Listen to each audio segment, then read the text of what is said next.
Bismillahirrahmanirrahim.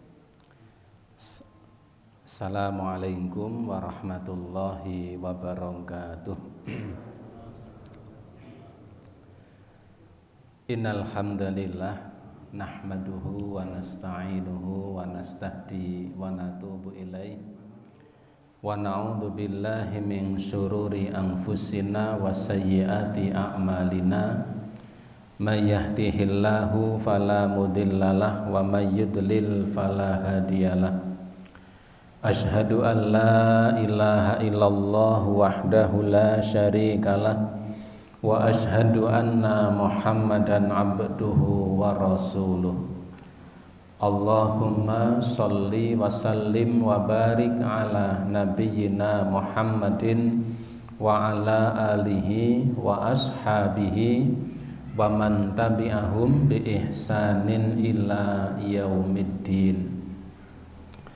Wa qalu subhanaka la ilma lana illa ma 'allamtana innaka antal alimul hakim.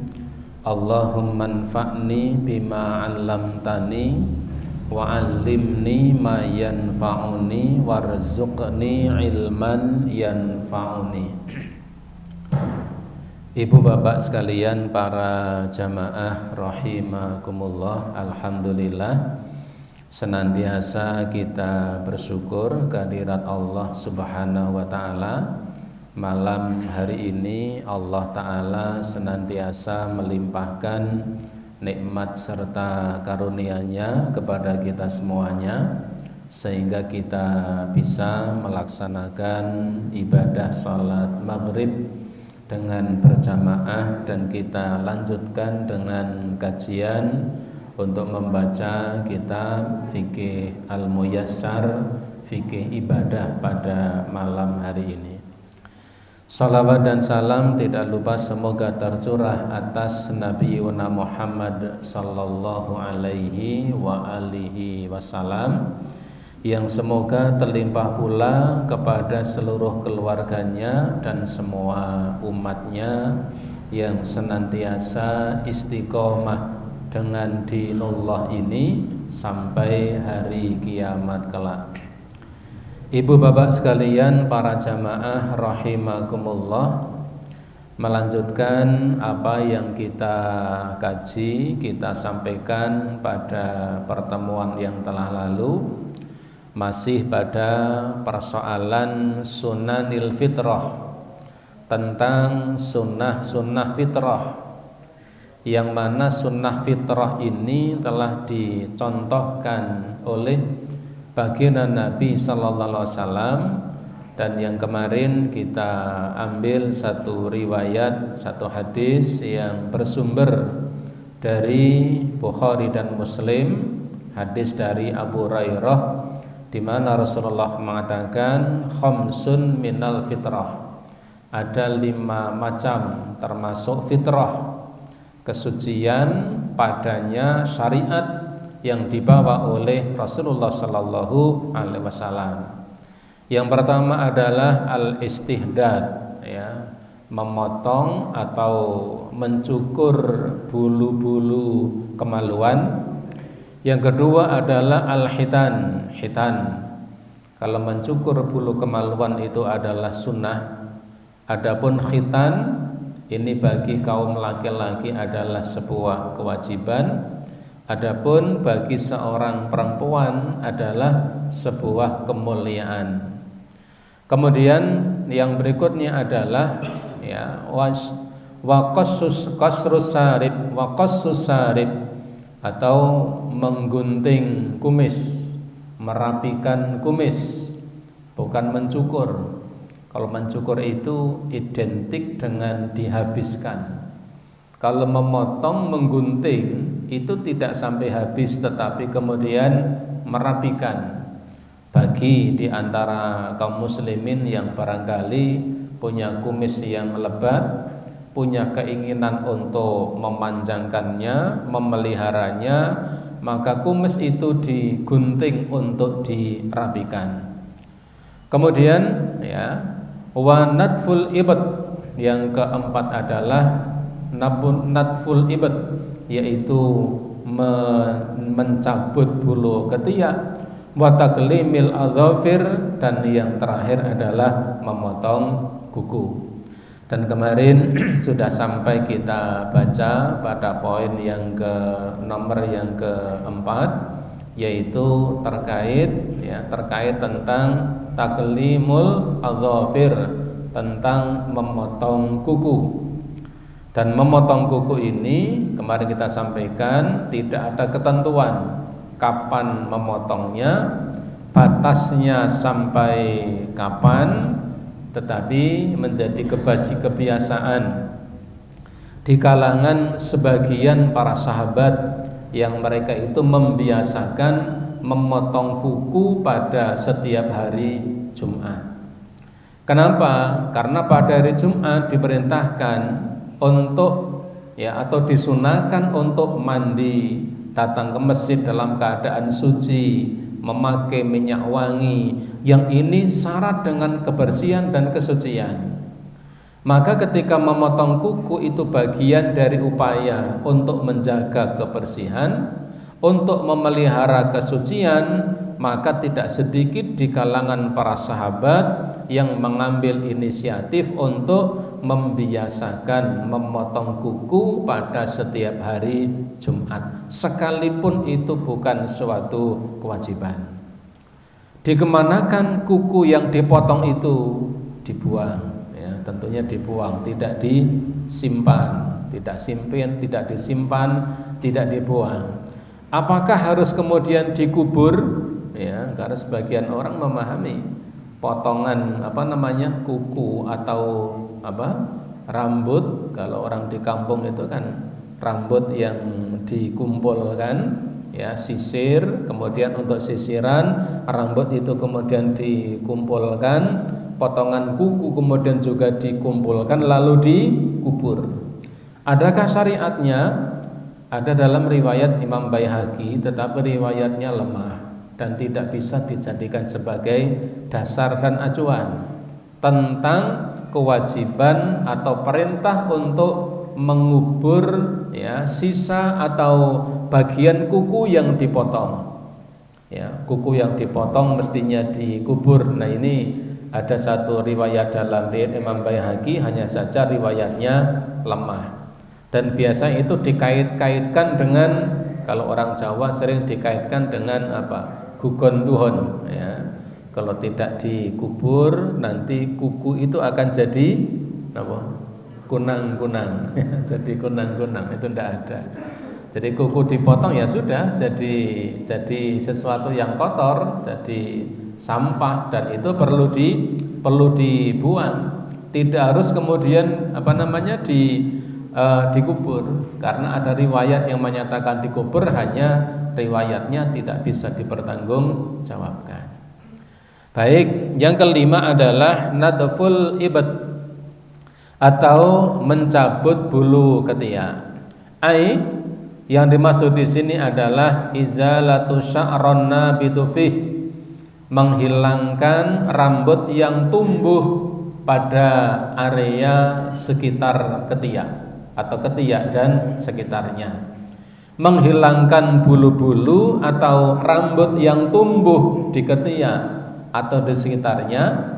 Fayusinnu izalatu hadza sya'ri bin nadfi, maka dianjurkan, disunahkan untuk menghilangkan bulu-bulu atau rambut yang ada di ketiak, baik itu bin nadfi, baik itu dengan cara mencabutnya, awil halki, atau dengan mencukurnya, au ghairihima, atau dengan cara lain.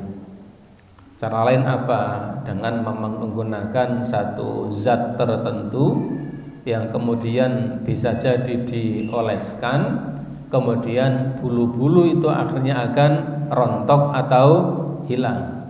Jadi bisa dicabut atau bisa dicukur atau menggunakan sesuatu yang bisa menghilangkan bulu-bulu atau rambut yang ada di ketiak. Nanti kalau dihilangkan hilang kekuatannya. Nah, itu film Samson itu. Tidak ada kaitannya. Jadi kalau hilang bulu ketiaknya sudah tidak roso lagi, ya, itu tidak ada kaitannya, ya. Lima fi izalati minan nadhafati, karena dengan menghilangkan bulu rambut yang ada di ketiak itu, minan nadhafah, itu akan bisa mengantarkan kepada kebersihan, ya, akan menjadi lebih bersih. Wa qad'i rawa'ihil karihatil lati tatajamma'u ma'a wujudi hadza sya'r, dan juga bisa menghilangkan bau yang tidak sedap, ya, yang diakibatkan karena berkumpulnya rambut yang tumbuh di ketiak dan area di sekitarnya. Jadi ketika rambut itu tumbuh lebat, panjang, biasanya akan menimbulkan bau yang tidak sedap. Apalagi dengan kondisi tertentu, dengan kondisi badan tertentu dan keringat tertentu yang menambah tidak sedapnya aroma. Maka dengan menghilangkan rambut ini, ya, kecuali itu akan menjaga kebersihan, juga akan menghilangkan bau yang tidak sedap, bau yang tidak enak yang diakibatkan karena tumbuh atau berkumpulnya rambut yang ada di ketiak itu. Fahadha huwa dinunal hanif, dan inilah agama kita yang lurus, yang hanif. Amarona bihadzil hisal, telah memerintahkan kepada kita untuk mendapatkan faedah ini. Jadi dengan dihilangkannya rambut ketiak itu, baik dengan dicabut atau dicukur atau dengan sesuatu yang bisa menghilangkan rambut itu, tujuannya adalah untuk mengantarkan kepada kebersihan, menjaga kebersihan, dan menghilangkan bau yang tidak sedap. Lima fiha minat tajammuli, karena dengan hilangnya rambut itu akan menambah keindahan, akan semakin baik, semakin bagus. Wa tatahuri, dan akan menambah kesucian. Wan nidhafati, dan yang jelas itu akan membawa kepada kebersihan, akan lebih bersih, akan lebih suci dan lebih rapi, lebih indah. Waliyakunal muslimu ala ahsani halin, dan dikarenakan seorang muslim itu diupayakan, diperintahkan untuk selalu dalam kondisi yang sebaik-baiknya, ala ahsani halin. Jadi mohon maaf, ya, yang namanya ngelomprot atau ngelemproh, ya, kenapa? Yang betul apa? Ngelomproh. Jadi ngelomproh itu jauh dari nilai-nilai Islam. Islam itu bersih, Islam itu wangi, Islam itu rapi. Jadi tidak kemudian, wah, saya mau tampil yang sederhana dan baju tidak dicuci dan disetrika, itu lain, ya. Jadi sederhana itu tidak berarti tidak mandi, tidak berarti kemudian kumal, tidak berarti kemudian baunya tidak sedap, ya, karena Islam itu mengajarkan kebersihan, mengajarkan kesucian, dan ala ahsani halin, dan mengajarkan seseorang itu dalam kondisi yang sebaik-baiknya, pakaiannya rapi, kondisinya bersih, kondisinya suci, mubta'idan anit taqlidil kufari wal juhali, sehingga menjauhkan diri dari mengekor ataupun taklid, meniru kebiasaan orang-orang kafir, wal juhal, dan kebiasaan orang-orang bodoh, muftahiran bidinihi, yaitu dengan berbangga ria mengikuti agama di luar agama orang Islam, muti'an li rabbihi, dengan satu komitmen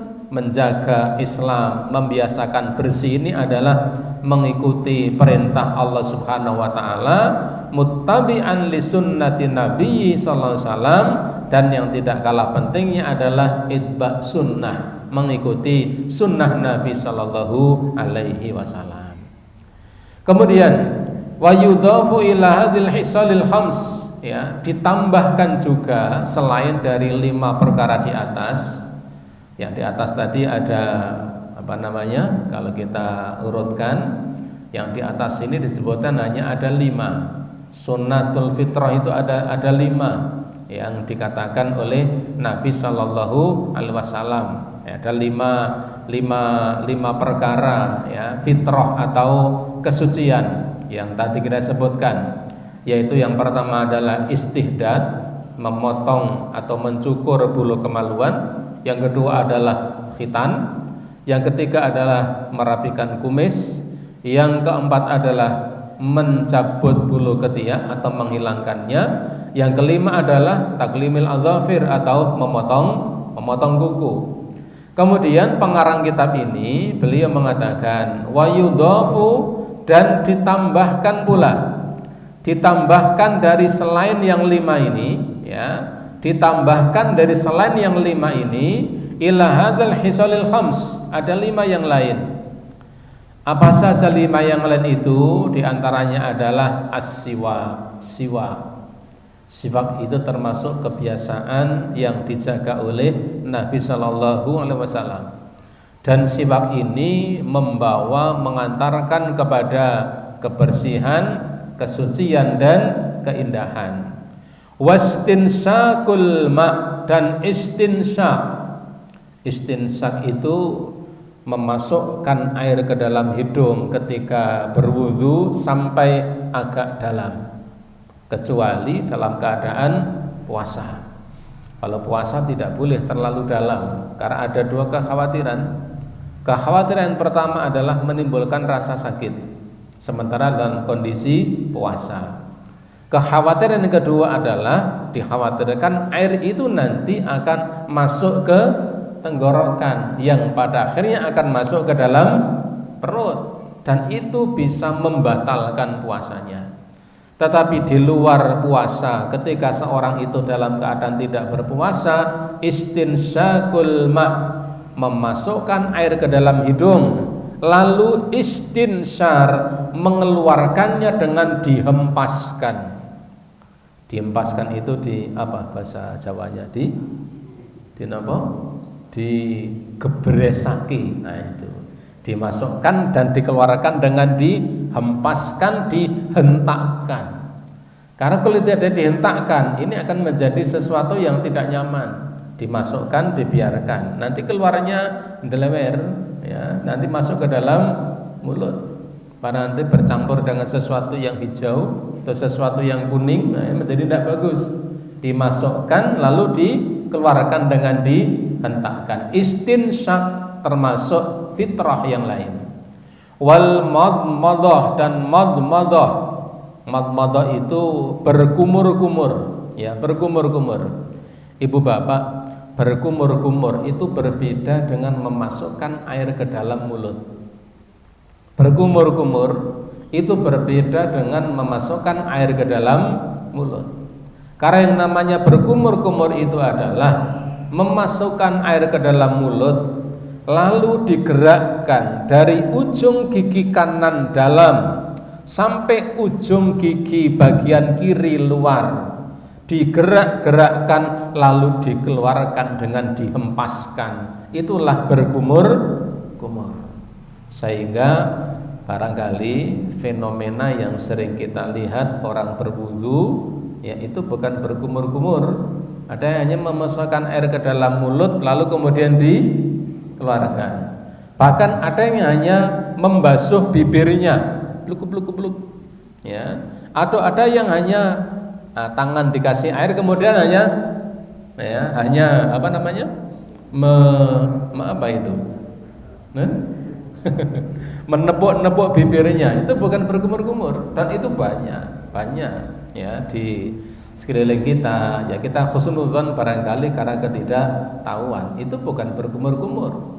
Berkumur-kumur itu ada air, mengambil air, dimasukkan ke dalam mulut, lalu digerak-gerakkan, lalu dikeluarkan. Itulah berkumur-kumur. Kalau hanya ambil air, ya sering ada suaranya. Nah, begitu makpert 3 kali itu, ya seperti itu bukan berkumur-kumur ya. Karena berkumur-kumur itu masukkan air ke dalam mulut, digerak-gerakkan dari ujung kanan sampai ujung kiri, kemudian dikeluarkan dengan dihentakkan. Ini berkumur-kumur.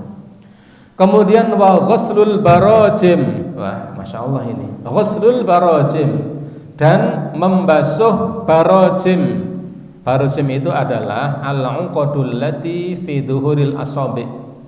Barajim itu adalah ruas-ruas atau lingkaran-lingkaran yang ada pada zahir telapak tangan bagian luar dari asabi, dari jari-jari tangan. Ini barajim itu ini. Apa namanya ini? Ruas ya, lekuan-lekuan ya. Subhanallah, Islam itu luar biasa. Sampai ini saja dirembuk ya. Ini loh, ini kalau jari-jari kan, kalau ibu jari kan hanya ada satu, kalau selain ibu jari kan masing-masing ada dua. Ini lingkaran-lingkaran ya, termasuk ini barajim. Barajim ini ada ini, dan termasuk yang ada di sini ini termasuk barajim ya. Ini kenapa ini dibersihkan? Karena biasanya di sini berkumpul kotoran-kotoran yang sifatnya lebih lembut dibanding yang menempel pada bagian yang lain. Coba saja Ibu sekalian, kalau kita misalnya bermain debu misalnya, maka sekalipun barangkali kasat mata tidak kelihatan, tapi pada bagian-bagian ruas-ruas luar ini, kalau ini kan bagian dalam, kalau istilah fikih ini namanya batin telapak tangan. Ini namanya batin telapak tangan. Yang kalau kita sholat dihadapkan ke depan ya, tidak dihadapkan ke samping. Ada yang takbiratul ihram itu hanya Allahu Akbar. Ada yang Allahu Akbar, takbir kok takut, Allahu Akbar ya. Takbir itu tangan dibuka, dihadapkan ke depan ya. Dalam Bukhari Muslim itu sejajar dengan bahu. Riwayat yang lain sejajar dengan telinga atau daun telinga. Bahkan ada yang mengatakan ini jempolnya harus nempel di apa ini namanya? Telinga ini apa namanya ini? Yang giong-giong, tempat apa namanya? Tempat anting ya kalau wanita. Ada yang harus menempelkan Allahu Akbar. Ada yang di sini ya, tapi tidak ditempel di sini. Kalau begini jadi kayak kelinci. Jadi kalau ini namanya batin telapak tangan, kalau ini namanya zahir telapak tangan. Batin telapak tangan dihadapkan ke depan. Nah, termasuk fitrah itu adalah ghuslul barajim, membersihkan ini ruas-ruas ini. Kenapa? Ini biasanya bersarang kotoran-kotoran yang lembut. Sampai sebegitunya Islam mengajarkan kebersihan. Ya, mengajarkan kebersihan. Yastamiu fi hal wasf, yang biasanya pada ruas-ruas ini berkumpulnya kotoran-kotoran yang sifatnya lebih lembut dibanding pada tempat yang lain. Wal istinja'i, dan istinja. Istinja itu cebok. Baik istinja ini dengan menggunakan air yang ma'ruf dengan sebutan istinja, maupun menggunakan selain air yang lebih dikenal dengan istilah istijmar, yang bahasa Jawanya adalah apa? Peper ya. Saya tidak bisa menemukan bahasa Indonesia yang pas untuk membahasakan peper itu nopo. Memang yang paling mudah bahasa Jawa peper ya, menggunakan selain air. Dan kita ingat istinja dan istijmar itu pemberlakuan hukumnya bukan alternatif. Artinya boleh istijmar jika tidak ada air, bukan demikian konsepnya. Artinya apa? Antara istinja dengan menggunakan air atau istijmar dengan menggunakan selain air ya, peper, dua-duanya adalah pilihan. Sekalipun ada air dan melimpah, hukumnya sah dan boleh ketika menggunakan selain air. Jika kita bisa meyakini itu mengantarkan pada kebersihan dan kesucian. Ya, barangkali kalau di tempat-tempat ada fasilitas umum, ada di hotel, kemudian ada di terminal, barangkali ada air dan ada tisu misalnya. Maka seandainya berkeinginan untuk tidak menggunakan air dan hanya menggunakan tisu, hukumnya adalah sah dan boleh. Saya hukum istijmar bukan seperti tayamum. Tayamum itu boleh kalau tidak ada air. Istijmar tidak begitu. Tidak mengatakan kena peper nek raono banyu. Ndak. Antara peper dan menggunakan air itu masing-masing adalah sebuah pilihan. Ketika menggunakan salah satu maka sudah mencukupi yang lain. Wa dzalika li haditsin Aisyah radhiyallahu anha qalat. Dan ini seperti yang disebutkan dalam hadis Aisyah yang mengatakan qala Rasulullah sallallahu alaihi wasallam, Rasulullah sallallahu alaihi wasallam bersabda, ashrun minal fitrah. Ada 10 macam ya, termasuk fitrah, termasuk kesucian. Yang pertama adalah qassus syarib ya, menggunting kumis, merapikan kumis. Wa i'fa'ul lihyah. Kemudian yang kedua adalah memanjangkan lihyah atau jenggot ya. Dan konon itu menimbulkan manfaat yang sangat banyak dengan penelitian ya. Ada yang mengatakan menghindari kanker tenggorokan, ada yang mengatakan bahkan bisa untuk obat diare. Nah, walam itu yang tidak tahu itu. Jadi air putih dikasihkan jenggotnya dicelupkin juru dombe. Wah, ini saya tidak tahu itu. Ini tombol diare. Ya, jangan kalau mencoba jangan maidu ya. Itu karena kata orang, artinya bisa jadi iya, bisa jadi enggak. Tidak berarti kemudian nanti muncul ide bisnis ya.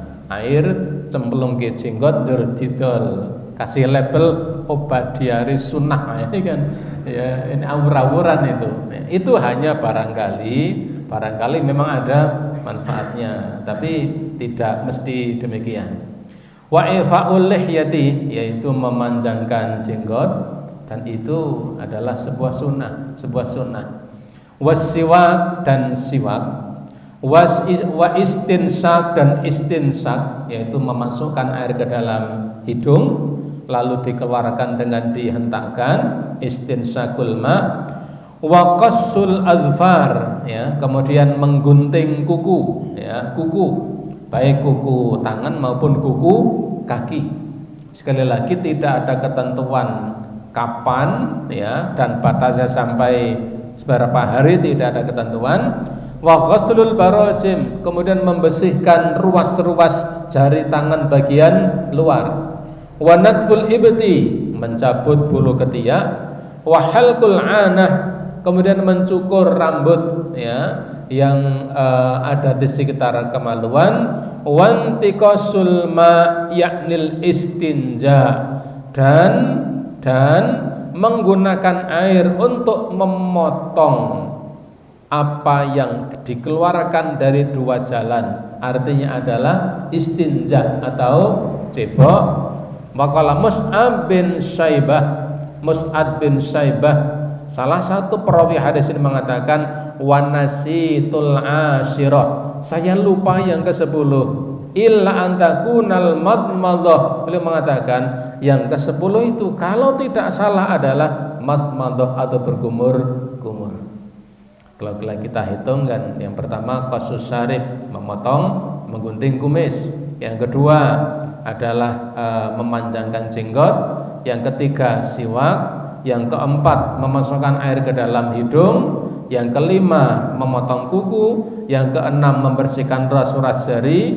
Yang ketujuh mencabut bulu ketiak. Kedelapan yaitu mencukur bulu-bulu kemaluan. Yang kesembilan adalah istinja. Kata beliau, yang ke-10 saya lupa, tapi kalau tidak salah Beliau mengatakan illa antakuna madmadah, yang 10 itu kalau saya tidak salah adalah berkumur-kumur. Ibu bapak, inilah sunnah fitrah, apa yang sering dijaga oleh Rasulullah SAW, dan kita punya prinsip ya adalah apa yang ada pada diri Nabi itu adalah suri tauladan yang layak untuk kita tiru dan layak untuk kita contoh, kita ikuti. Jamaah rahimakumullah ya, yang selanjutnya setelah sunnah fitrah ini masuk ke bab yang baru, babul khamis, bab yang kelima, fil wudu, bab yang menjelaskan tentang masalah wudu. Yang pertama adalah al-mas'alul ula, mas'alatul ula, masalah yang pertama adalah ta'rifuhu, pengertian wudu, dan wa hukmuhu, dan hukumnya. Pengertian dan hukumnya. Ibu bapak rahimakumullah, pengarang kitab ini mengatakan al-wudu lughatan, wudu itu secara bahasa adalah mustaqun minal wadha'ah. Wudu itu terambil dari kalimat wadha'ah. Wadha'ah. Jadi wudu itu asal katanya adalah wadha'ah. Wahia artinya adalah al-hasanu wan nadhafatu. Artinya adalah kebaikan dan kebersihan. Itu makna wudu secara bahasa. Berarti berwudu itu melakukan sesuatu hal untuk membersihkan anggota wudu yang dibersihkan. Atau al-hasanu, membuat sesuatu menjadi baik. Berwudu berarti melakukan satu kegiatan tertentu yang dengannya menjadikan keadaan menjadi baik. Wa syar'an, adapun ya secara syar'i, wudu itu adalah isti'malul ma' fil a'dha'il arba'ati. Secara syar'i wudu itu adalah menggunakan air fil a'dha'il arba'ati, pada anggota badan yang 4. Secara syar'i wudu itu adalah menggunakan air pada anggota badan yang 4 macam. Apa saja? Wahiyya al-wajhu, yang pertama adalah wajah atau wajah atau rupa wajah ini kalau para ulama mengatakan batas bawah ini adalah dagu.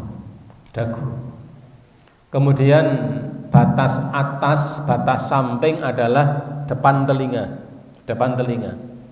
Dan batas atas itu adalah batas tumbuhnya rambut secara normal. Ada kalimatnya secara normal. Kenapa? Barangkali ada yang mohon maaf tidak normal ya, karena botak. Ya, ada yang botak itu kan, saya termasuk botak sedikit ya, tapi ada yang botaknya kan sampai mana? Sampai belakang. Saya belakang. Sehingga namanya wajahnya tetap depan. Ndirani sampean iki lho. Ya, tidak mungkin. Sekalipun tidak ada rambut yang tumbuh. Ya, jadi namanya wajah. Maka orang yang buta itu tidak kemudian menjadikan bagian atas itu tidak termasuk wajah.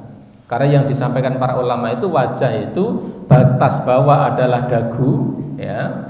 Kemudian batas samping adalah depan telinga, batas atas adalah tumbuhnya rambut, batas tumbuh rambut secara wajar atau normal. Maka telinga itu bukan bagian dari wajah. Maka dulu saya heran, tahun berapa dulu itu kan ada, kalau orang mau foto setengah badan yang wanita boleh pakai jilbab, tapi telinganya harus nampak. Alasannya telinga itu bagian dari wajah. Nah, ini tidak nyambung itu.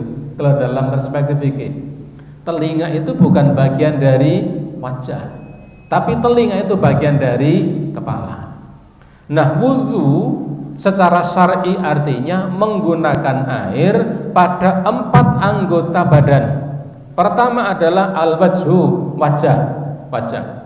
Yang kedua adalah wal yadani, 2 tangan. Yang ketiga adalah warra'su, kepala, bukan rambut. Maka ada istilah mengusap itu mengusap kepala, bukan rambut. Kenapa kepala? Karena ketika mengusap kepala itu lebih ringan dibanding mengusap rambut. Seseorang punya pemahaman berbeda, mengusap rambut lebih ringan daripada kepala. Sebenarnya mengusap itu kepala, karena rambut itu bagian dari kepala. Kalau syariatnya adalah mengusap rambut, betapa repotnya ibu-ibu yang rambutnya panjang. Diusap dari depan, leh mundur ke napa niki? Tangan itu bisa sampai napa? Bisa sampai tangannya nanti terkilir, kenger, ya. Maka ar-ra'su itu kepala, bukan rambut. Dan yang keempat adalah warijlani, 2 kaki. Maka yang namanya berwudu, namanya wudu, 4 anggota badan ini mutlak harus terkenai air padanya, baik dengan cara dibasuh atau diusap. Basuh dan usap itu berbeda dan membawa konsekuensi yang berbeda. Sehingga ketika seorang itu berwudu, manakala 4 ini sudah terpenuhi, sebenarnya wudunya sudah sah. Wajah dibasuh, 2 tangan dibasuh, kepala diusap, dan kaki juga dibasuh, bukan diusap. Itu nanti ada kajian bahasa. Ada yang memahami kaki diusap karena ada setelah kepala usaplah, kaki juga diusap. Ini nanti ada dalam tafsir ayat Al-Maidah kaitan tentang makna ayat, ya. Nah, wajah itu dibasuh, tangan dibasuh, kepala diusap, dan kaki dibasuh. Sehingga ketika 4 ini sudah terpenuhi semuanya, sekalipun barangkali hal-hal yang lain di luar ini tidak dilakukan, misalnya berkumur-kumur atau mengusap telinga atau memasukkan air ke dalam hidung, seandainya barangkali karena keterbatasan tertentu ketika itu tidak dilakukan, maka wudhunya adalah sah.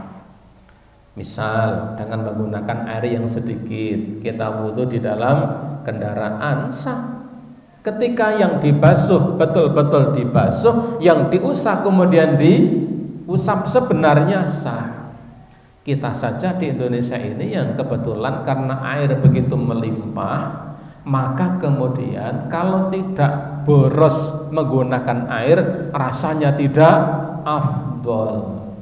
Nabi pernah istinja dan berwudu hanya menggunakan air 1 sok, dan itu cukup 2,5 liter.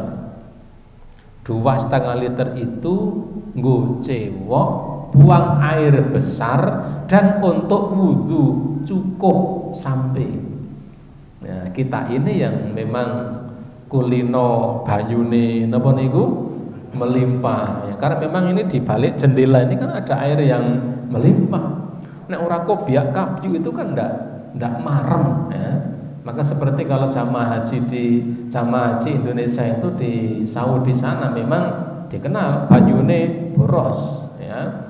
1 hotel atau 2 hotel kapasitasnya sama, yang 1 hotel penghuninya Indonesia, yang 1 itu bukan Indonesia, hotelnya orang Indonesia, airnya lebih boros.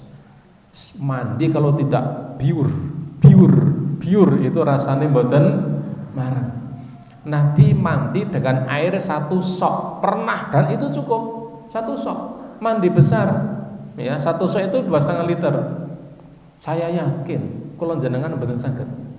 adus kok nggo banyu 2,5 liter.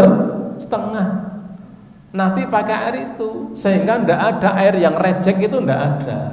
Jadi disiramkan dalak itu diusap-usap, dan memang itulah kebiasaan Nabi Shallallahu Alaihi Wasallam. Kemudian ala sifatin mahsusatin fis syar'i, dengan cara-cara tertentu.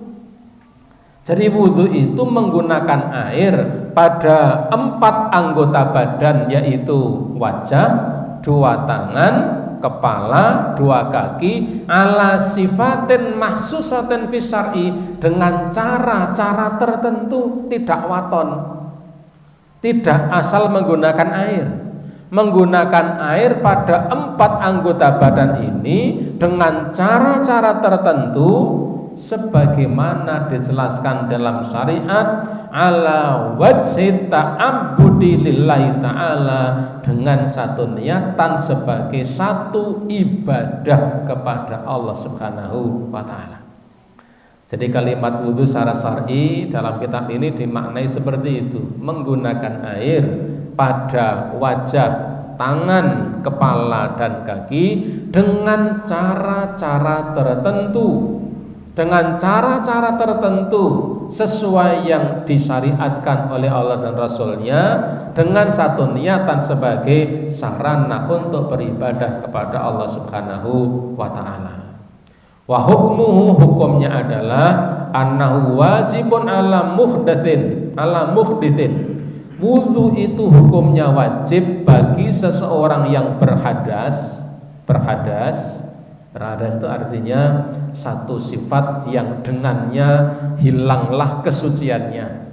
Wudhu menjadi satu kewajiban bagi orang yang berhadas idza aradas shalah, ketika dia hendak melaksanakan sholat, wa ma fi hukmiha, dan apapun ibadah yang lain yang hukumnya sama seperti sholat, yaitu mengharuskan adanya kesucian, katawafi, seperti tawaf, wa massil mushafi, dan menyentuh mushaf berniat untuk membaca dalam rangka beribadah kepada Allah Subhanahu wa ta'ala.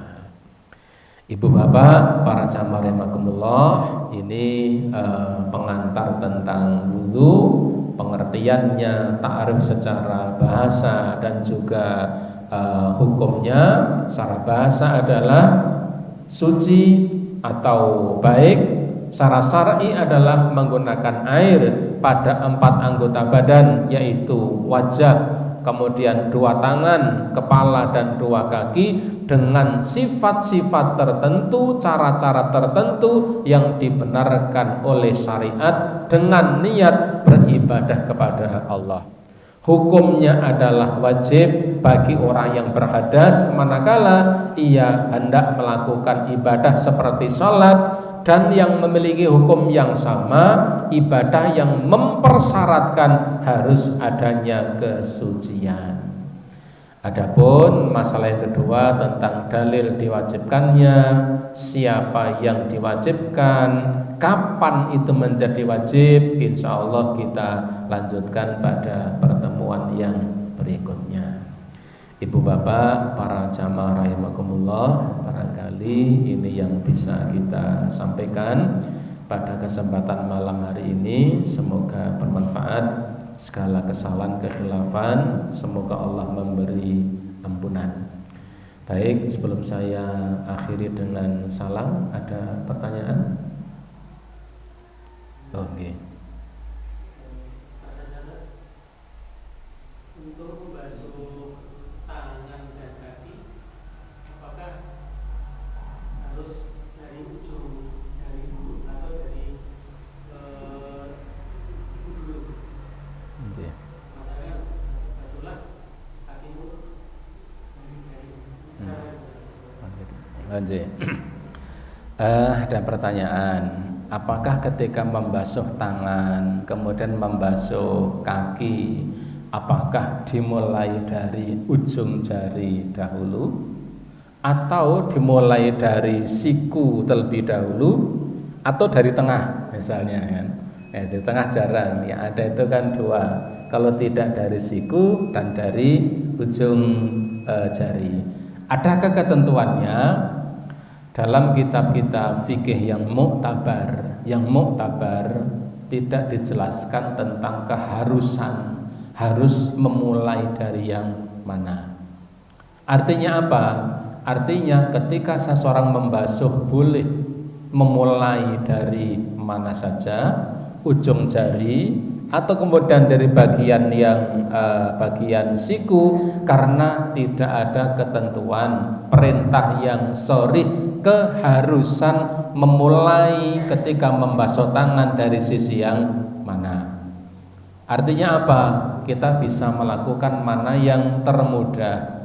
Barangkali ketika kita ketika kita membasuh tangan dengan cara kita mengambil air melalui dua tangan, barangkali mendahulukan jari kemudian semakin ke atas, barangkali itu lebih mudah. Tetapi ketika kemudian kita berwudu dengan menggunakan keran, barangkali memulai dari atas itu lebih mudah, karena tidak ada ketentuan keharusan harus mulai dari mana. Itu disebut dalam fikih-fikih yang muktabar, karena kalimatnya membasuh kedua tangan. Hanya ketika nanti menyela-nyela jari tangan dan kaki, ketika menyela-nyela jari kaki memang ada satu riwayat yang memerintahkan kalau menyela-nyela jari kaki dimulai dari kaki tangan kelingkingnya. Kalau ini kaki, dari kelingkingnya semakin ke kiri, ke kiri, ke kiri dan ke kiri. Dan ketika memulai kaki yang kiri, mulainya dari ibu jarinya dan kemudian ke kiri. Itu ada riwayat yang sahih yang menjelaskan tentang itu. Dan itu disebutkan dengan jari kelingkingnya. Kenapa kelingking? Karena kelingking itu lebih fleksibel, lebih mudah untuk masuk. Karena kalau pakai jempol, wah ini tidak semua orang bisa. Mungkin ibu bapak, jempol gampang, itu ibu bapak. Daerah tertentu, ini ada yang jempolnya besar-besar. Tempat saya di Tembarak sana itu dulu orang yang pekerjaannya sering ngerajang bako pakai cacak yang begini ini, itu jempolnya gede-gede itu. Jadi jempolnya besar-besar, gubangnya semakin besar, jempolnya semakin besar. Jadi mereka ini naik jempol sampean pancen top itu marem, karena memang jempolnya besar. Ini kalau masuk ke sela-sela jari itu kesulitan. Maka kalau kelingking itu lebih memudahkan. Nah kalau menyela-nyela jari kaki itu memang mulainya dari pojok bagian kanan semakin ke kiri dan seterusnya. Adapun ketika membasuh tangan tidak ada keharusan harus memulai dari mana. Apakah dari ujung jari ataukah dari siku, tidak ada ketentuan mana yang mudah untuk dilakukan. Insya Allah nanti ada beberapa keterangan terkait tentang tata cara atau sifat wudhu yang dilakukan oleh Nabi Sallallahu Alaihi Wasallam. Wallahu a'lam bishawab. Ibu bapak sampai di sini barangkali semoga bermanfaat dan saya cukupkan dengan subhanakallahumma wa bihamdika asyhadu an la ilaha illa anta astaghfiruka wa atubu ilaik. Assalamualaikum warahmatullahi wabarakatuh.